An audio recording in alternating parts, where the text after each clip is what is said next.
Hey, welcome back to the People Power Lunch Hour Show. I'm your host, Vanessa Maria Graber, and we are broadcasting live on Philly Cam TV, on Comcast and Verizon, and also on WPPM 106.5 FM. On the second half of the show, I am excited to welcome our guests, Steve Paul and Margaret Lenzi, and they're involved with a new organization called Democratize Philly. This organization was launched recently, earlier this month, in an effort to get more people involved in the electoral process, in voting, and to become more civically engaged. So today we're going to have a conversation about why people should get involved in these issues and how they can make a change right here in Philadelphia. Welcome to the show. Thank you for having me. So tell us a little bit about Democratize Philly and how you decided to put together this coalition organization made up of many different groups. Sure. So Democratize Philly is, as you said, a coalition of progressive organizations seeking to educate, recruit, and run people for committee person all around the city. This is something that some groups have been doing for the past 2 years. Been preparing for this moment. This is an important moment. These elections only happen every 4 years. So this is an opportunity we actually, can't miss. So we decided to bring this coalition together to make sure that the groups that were running people were, communicating with each other and sharing resources and ideas. And the reason for it is because we want as many progressives to run for these positions. Oftentimes, progressives see, machine politics or politics in general as not effective, so they tend to, either organize against it or stay out of it. But we're encouraging progressive candidates to actually run for these positions. So. Great. And Margaret Lenzi, you're with the Philly Neighborhood Network, and you all had an event recently where it seemed like a lot of people came out, they were engaged. Can you tell us a little bit about your group? Yes, Philly Neighborhood Networks is a member of the coalition Democratize Philly, but we're also a separate organization in our own right. We've been around for 12 years. We're a grassroots advocacy group that works to advance economic, social, racial, gender justice through issue-oriented and electoral campaigns. One of our big initiatives right now on the electoral area is to get as many of our folks and people who want to work with us to become committee people and in this upcoming election. So we've had a few training sessions, one in October, one in January, and we're having another one for our candidates coming up on February 11th. I mean, part of what we want to do is support first-time candidates or even return candidates who want to become committee people. So we provide resources, education, and training to make sure they can get through the process and be successful. And it's been very encouraging so far. We have, scores of people who've stepped forward, and we're working with them on a ward-by-ward basis. We have like close to 200 people between a few of our organizations. And we hope that there's a wave of new activists that get involved in their political institution, Democratic Party. We mostly work with people working in the Democratic Party and really revitalize it and become an engine for change and for progressive values and that we get our candidates elected. Philadelphians leave too many people at home during off presidential year elections. Like last November, it was like 20%. We have to increase that dramatically in the non-presidential time so that we can get really important candidates elected to governor and senate and to every level, local, state, and national. And that's what we see the way for the future to be.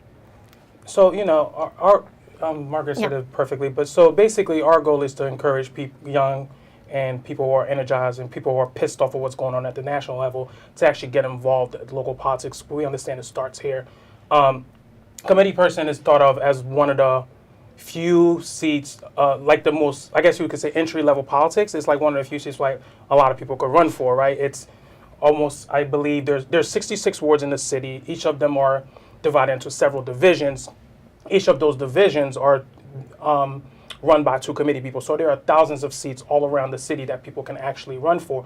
And these seats are important because, it's an opportunity. You're elected by your neighbors, essentially, right? Divisions can be as small as 500 voters to as many as 1,500 voters. But this is an opportunity for you to knock on doors, talk to your neighbors about why you're running for committee person, what you hope to do, how you hope to increase voter turnout. So these are important seats. More importantly, committee people actually elect their ward leaders, and these 66 individuals are, they're responsible for electing our party chair.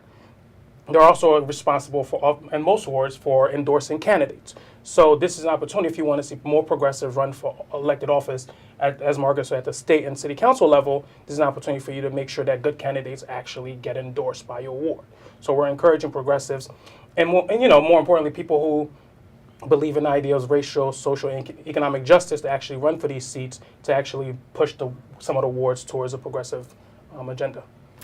What are some of the things a committee person does? Like, what does it look like in the year? And if you're an average person, you might think, I don't know if I have time for that. Right. Well, what are the responsibilities and time commitments associated with being a committee member? Well, the main duties of a committee person are, number one, to get out the vote around election time. That might mean canvassing your neighbors, sending out a piece of literature with your recommendations, and also informing them of what's going on, that there's an election coming up, there's an important ballot question. So you're providing information to them. You also, when it comes time to endorse candidates, they have an opportunity to vote on who their ward is going to endorse. And we strongly believe that the wards in Philadelphia must be open, democratic, and transparent. There's been an issue in some of the wards where there's not as much democracy in terms of voting on endorsements. There are some wards that are open and democratic. They should all be open and democratic. And I mean, our members firmly believe that's necessary for an engaged, enlightened community. And so we're really pushing that. Whenever we get involved, we want to be involved in that kind of organization. So they're the main things, the three things that they do. And do committee members tend to go on to be ward leaders? Well, so typically the way the election works, you have a petition starts, you have to circulate your petition starting February 13th. So basically you have to convince 10 of your neighbors to actually sign your petition to get you on the ballot. That's your first opportunity to go knock on doors and have a conversation with your neighbors. We're encouraging people to do that, like starting right now. But February 13th is the first day to circulate your petition. And then you have until March 6th to actually turn your petition in to the Board of Elections. So once that happens, then you have obviously till May 15th to get elected. Once the election happens, typically about a couple, like 2-3 weeks after it, there's the first ward meeting. This is an opportunity for the committee people to choose amongst themselves who becomes the ward leader. Oh, I see. So you have to be a committee member to be elected ward leader. Well, yes. Okay. Typically. Yeah. Typically. Yes. Yeah. Okay. I looked at the ward leader map that you have a nice, links on your website. Mm-hmm. It's mostly men. It's not a lot of women. It's not a lot of Latinos on there either. Not a lot of diversity because Philly is very diverse. Right. So why is that? What's happening? Yeah, so in my opinion, I think the committee person's seat and the ward structure has been something that's, I would say, almost hidden. I didn't know what a committee person was until I was about to run in 2013. Right? Most people, when you knock on their doors, my experience has been they don't know who the committee person is, or they don't know what a committee person does.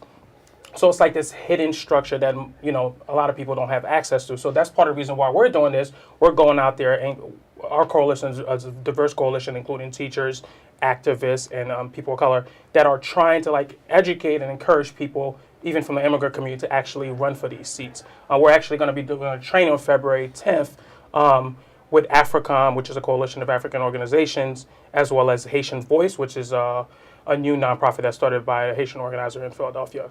So basically, we're going out to the community and letting people know that these positions exist to encourage them to run.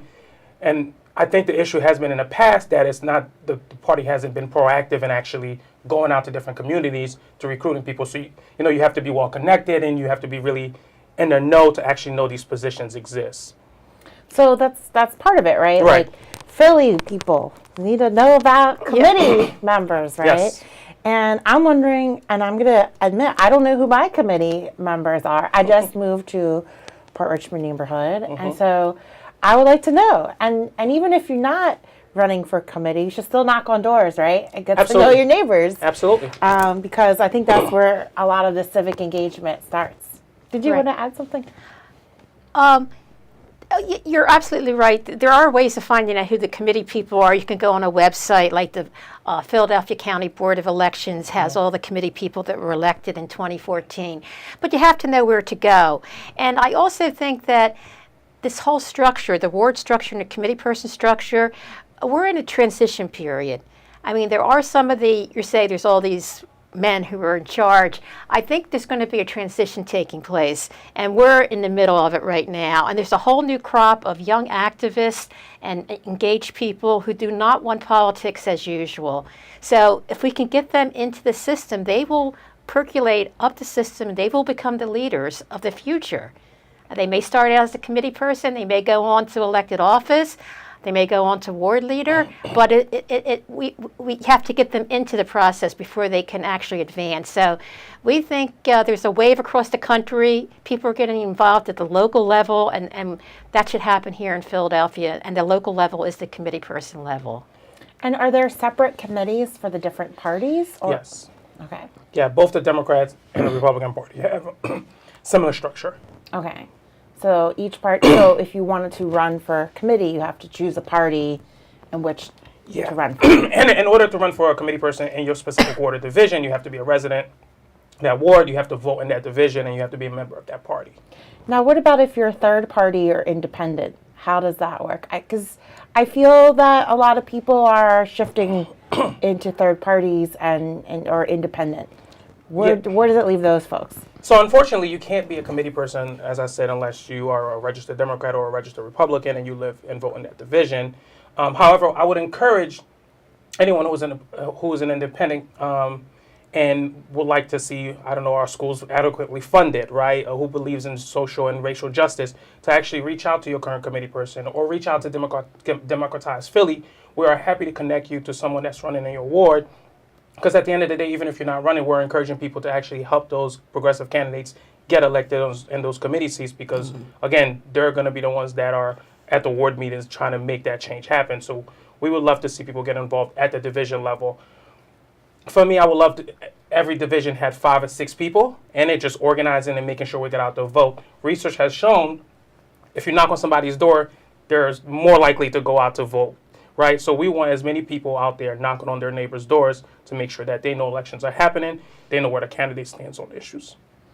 So besides getting people to run for committee, what are some of the other goals that you have for the year? The midterms are coming up. State of the Union was last night. I think there's a lot of people hungry for change and who want to get involved. What are some of the other things that they can do if they don't want to run for committee? Well, in Philly Neighborhood Networks, not only are we doing the committee person project, but we have also endorsed who we think the best candidate is running in the primary and the general election. So we have a process where we're interviewing candidates, and we're going to come up with a list of candidates that we endorse. And no matter who you are, you can work for those candidates and try to make sure they get elected. 2018 is a critical year in our country. We could actually help turn things around in terms of the Congress and things of that nature. It's happening all around. So we have to try to get people involved in getting out the vote. So we get as many people to come out and vote for the best candidates that are running for governor, and for Senate. That's also another really important race in Pennsylvania. And we have to make sure we get the word out to everybody and make sure they get out to vote. If we can increase the vote by 10 or 15%, progressives could swing a lot of these races coming up. I will say, as a Haitian immigrant, as a black man, it was horrifying and hard to watch the State of the Union last night, right? But I would also say people should be encouraged by the fact that, progressives won big elections in the suburbs in Delco and in Chester. I mean, things we haven't had Democrats in some of these counties since the Civil War. Like, something is starting to happen and people are starting to notice. And the way we were able to do that is because people went from Philadelphia, went out to the burbs to actually canvass. So even if you don't want to run for committee person locally here, I would encourage you to get in touch with, the indivisible groups. Turn PA Blue Neighborhood Network has been doing a lot of work with Turn PA Blue. I would also encourage you to PA Together. There are groups out there trying to change some of these counties because, in Philadelphia, sometimes we forget, we live in a democratic city that we're pretty much alone in the rest of the state. So, excuse me. So I would encourage people to, reach out to groups that are doing work in the suburbs and commit an hour or two or even a week to canvassing for candidates. Now, is the state committee process similar if you wanted to be a state committee member for the Democratic Party? So I'm also going to, in addition to running for committee person, I'm also running for state committee. It's actually, it's different in the sense that for a committee person, you only need 10 signatures to get on the ballot, whereas for state committee, you need 100 signatures to get on the ballot. There's also a filing fee of $25 to get on to get your petition for state committee. In committee person, there's no filing fee. In addition, where a committee person seat is just basically the voters in your division. So I live in Ward 12, Division 11. Those are the people that are going to vote for me, and those are the people I have to canvass. For state committee, it's by senatorial district. So I live in a 3rd senatorial district. So it's going to take, pretty much a lot more votes and a lot more door knocking. But even if you're running for committee person, we're encouraging people to get 30, 40, 50, 100 signatures because it's a great opportunity to have conversations. So that's the difference. And you can do both at the same time. You can be a city committee person and a state committee person. We have people who are elected officials, ward leaders, committee people, and state committee people all at the same time. So that's good to know because, there are people that they're really highly motivated right now by what's happening and they want to be able to participate. Okay, so is the election for state committee also in May? Yes, they're on May 15th, yep. Okay. So if people want to find this information, if they didn't remember it the first time, can they go to your website and kind of find out what they need to do, what the requirements are? Yes, so we have a website. It's called democratizephilly.com. Also, folks are more than welcome to actually click on each of the coalition members, which includes Reclaim Philadelphia, Neighborhood Network, Caucus of Working Educators, Moving Philly Forward, Philadelphia Now, Philly Clue. So these are all diverse coalition of groups. United Voices, which is a coalition of 50 immigrants around the city that come together around political issues. So folks are more than welcome to actually reach out to those groups directly that they're interested in, but also they can fill out our contact sheet on our website, and we'll be happy to connect them with groups. We also have a Facebook group that's going to be that's going to include a lot of information like frequently asked questions, like who can circulate my petition, when is the deadline. Folks already started having conversation on the Facebook group, so it's a great way to get information. Just add us on Facebook as well. Now, when you're collecting the signatures, are there certain things you have to keep in mind? Like, do they have to be residents, homeowners, citizens? Like, what are some of the things that would get disqualified when you hand in your signatures? Well, that's a very good question. You have to, the people who sign your petition have to be registered voters in that particular party that you want to be a committee person for, and live in that division. They have to sign their name exactly as it appears on their voter registration card or on a street list, which is a list of names that the Department of State has. That's how you register when you register to vote. So if you have a middle initial, you should put the middle initial in. It's possible it could be disqualified if it doesn't appear that it's exactly as you registered in Harrisburg. You must also date it. It can only be dated between February 13th and March 6th. And if you sign it before those dates or after that date, it's disqualified. So there are the types of things that can get your signature disqualified. If it's not legible, you have to write legibly. You cannot use ditto marks. You have to use ink. So there are some of the basic things. But as long as you put your name down and sign it and print it with your address and your county and date it, it should be fine. Right. That's why we say you're supposed to get 10. If you get 30, even if some are disqualified, you still have 10 good signatures. Yeah, always a good idea to get more than you need. Exactly. Right. Yep. And then coalition members will be having trainings. It also must be notarized as well, too. So coalition members will be providing that type of support for candidates running. Speaking of training, y'all have an event Wednesday, February 7th. It's called Getting Ready to Run for Democratic Committee. I saw that on the website. Oh, is that a webinar? It was on the PA Voice? Democratize Philly website.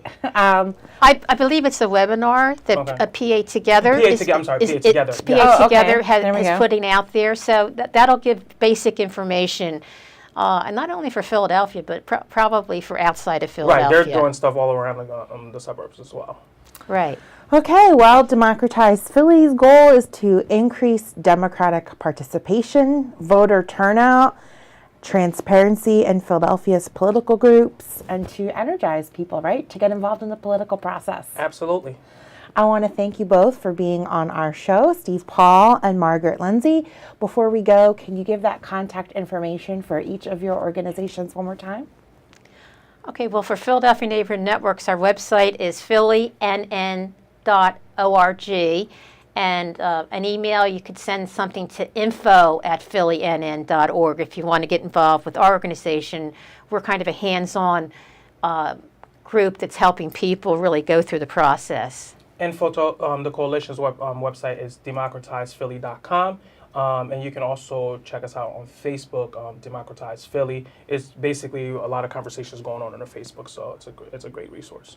So find out who your committee members are. Absolutely. Get that street list. That's right. Find out who's working for you. And if you're in a third party, contact them and find out what sort of things they do to endorse candidates and get people involved. The Committee of 70 is another great website, has a lot of good maps and stuff with ward leaders and all of that information. So thanks again for being on the People Power Lunch Hour. We'll check in with you again when it comes closer to the primary election around May. And you can watch this episode and all of our episodes of the People Power Lunch Hour at phillycam.org and also on our YouTube channel. If you have an important conversation that you want to share, especially if it involves civic engagement and social movements, please contact us. There's a form on our website at phillycam.org, and you too can be on the People Power Lunch Hour show. That's going to do it for this edition. I'm your host, Vanessa Maria Graber. Thank you for listening and watching on PhillyCam.